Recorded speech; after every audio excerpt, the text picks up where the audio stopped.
I think the Tigers have to win here against Seattle this series for the Tigers season to be considered a success. They had one more win in this regular season. They did not hang a banner. They won a wild card series. That's exactly what they did last year. And if they don't take a step forward, which would mean winning an additional series, winning their second series, then I don't know how they got any better. And if that's the case, then this isn't an improved team, and it's not a successful season. Now, look, I don't mean to burst the bubble of the celebration that was the victory yesterday for the Tigers, and they certainly celebrated too. But now, look, it's the next day. It's back to work. They got a game tomorrow night.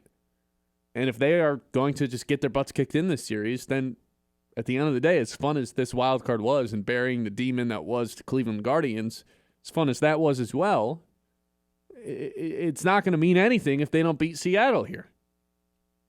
I think I relatively agree with you, but I do think that if I would 100% agree with you if you had just beaten Boston in the wild card series or somebody. Okay, whatever. Let's try to improve from last year.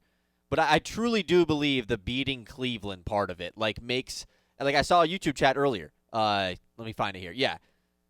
Now that the Tigers won that series, I don't even care what happens from here on out. Anything more they can give us will be a nice bonus. They absolutely needed to beat Cleveland in Cleveland.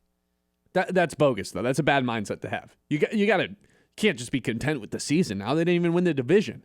Yeah, they sent the division champs home packing. If the Tigers lose to Seattle, guess what? Cleveland got to hang a banner this year, and the Tigers didn't.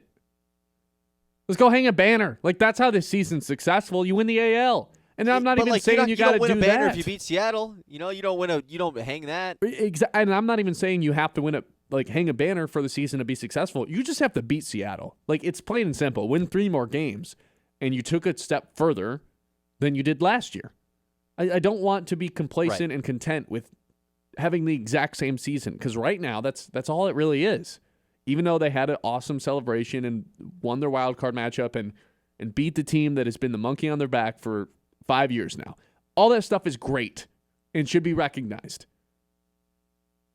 But for them to have that first half and then blow the division to not be able to hang that banner and beating Cleveland in the series, it makes up for the blown division, I guess, but that doesn't make it a successful season when you consider what they did last year.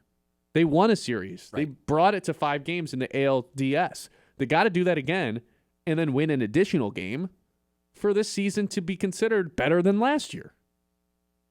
I don't even know how that's up for debate. No, you're right. But I don't see, to me, if you saying it's not a success, does that mean it's a failure?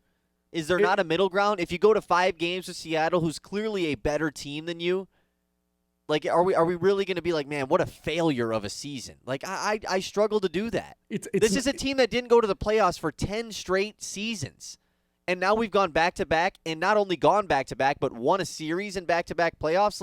That's something to be at least a little bit proud of and be okay, that is, we will take that. Yes, I agree with you. It's not a black and white situation. And you're right, winning a series back-to-back years, it's something to hang your hat on.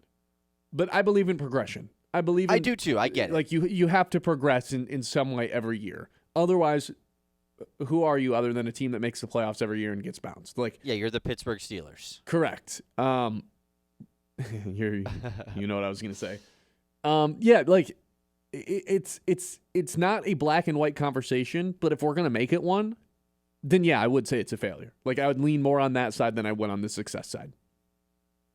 I think it's fair. But I get it. I understand. There are gray areas to this. Yeah. And you covered those. It's different than this Seattle team is good. That's just a part they're not favored to beat Seattle. The Tigers offense still really can't score runs. They did yesterday. That's the first time they did it in 20 days? It's the first time they scored 5 runs since September 10th. Right.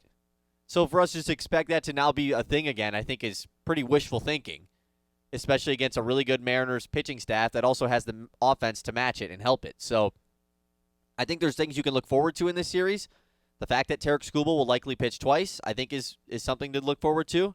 I also think the fact that Seattle has made the playoffs 5 times in their 50 years of being a franchise is pretty helpful. This is the most tormented MLB franchise of all. So that helps for sure. John told me that they brought in Ichiro Suzuki to help them do scrimmages this week because they didn't know how to just sit around during the bye. Yeah, I mean, that's crazy. This is uncharted. I mean, they won a playoffs. 3 years ago? They won a playoff series for the first time in 20 years. It was just like the Lions, hadn't won a playoff game in 30 years. They had the longest playoff drought in the MLB. This is a team that does not play baseball in October. 5 playoff appearances in nearly 50 years of being a franchise. Wild. It's unreal.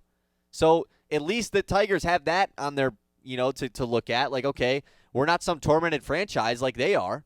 Now, they're a better team on paper. They have Cal Raleigh, probably the MVP of the league. He's going to be tough to pitch against, of course. You're not going to out-homer Seattle, and we've talked about the out-homering, how important it is. So there's things to look at and be confident in, but it's a long road ahead for sure. You know what I do want to bring up at least once here before we send everyone into the weekend at noon? Somewhat of a reunion for Tarek Skubal, too. This is where he pitched in college. He said he should expect a lot of friends and family to be at these games. So that's right, Seattle U.